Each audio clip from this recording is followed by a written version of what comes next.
మీరు ఎంత పర్ఫెక్ట్‌గా స్టిచ్ చేసినా గూడా క్లయింట్‌కి ఈ ఫిట్టింగ్‌లో ఏదో ఒక ప్రాబ్లమ్ వస్తుందా? వాళ్ళ మెజర్‌మెంట్ బ్లౌజ్‌తో కొలిచినప్పుడు అన్నీ పర్ఫెక్ట్‌గా ఉన్నా కూడా మనం కుట్టిన బ్లౌజ్ వాళ్ళు వేసుకున్నప్పుడు ఫిట్టింగ్‌లో చేంజెస్ వస్తున్నాయా? అయితే ఈ ప్రాబ్లమ్ ఎందుకొస్తుందో నేను మీకు చెప్తాను. యాక్చువల్‌గా మనకి బ్లౌజ్ ఆదికిచ్చినప్పుడు వాళ్ళు ఈ క్రేప్‌లోదో లేకుంటే కొంచెం స్టిచ్చింగ్ కెపాసిటీ ఉన్న బ్లౌజెస్ మనకిస్తారు.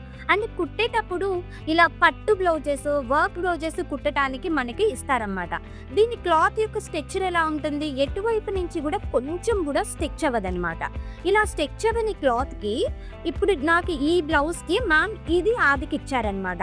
ఇది చూడండి, ఇది మొత్తం క్రేప్ బ్లౌజు.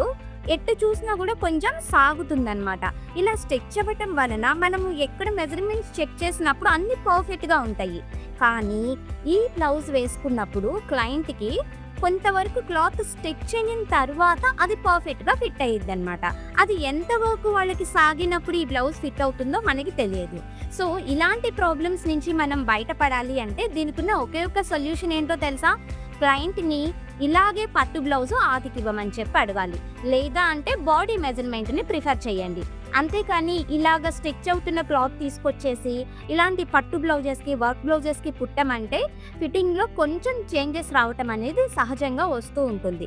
దీని నుంచి మీరు రెక్టిఫై చేసుకోవటానికి క్లయింట్‌కి కూడా వివరంగా దీన్ని చెప్పి మంచి బ్లౌజ్‌ని తీసుకోండి. మై డియర్ క్లయింట్స్, మీరు కూడా బ్లౌజ్ స్టిచ్చింగ్‌కి ఇచ్చేటప్పుడు మీరు ఇస్తున్న ఫ్యాబ్రిక్ ఎలాంటిదో అలాంటి ఫ్యాబ్రిక్ ఉన్న ఆది బ్లౌజే ఇస్తే మాకు కూడా మెజర్‌మెంట్ చేసుకోవటానికి, తర్వాత కుట్టిన తర్వాత మీకు కూడా ఫిట్టింగ్ చాలా పర్ఫెక్ట్‌గా వస్తుంది.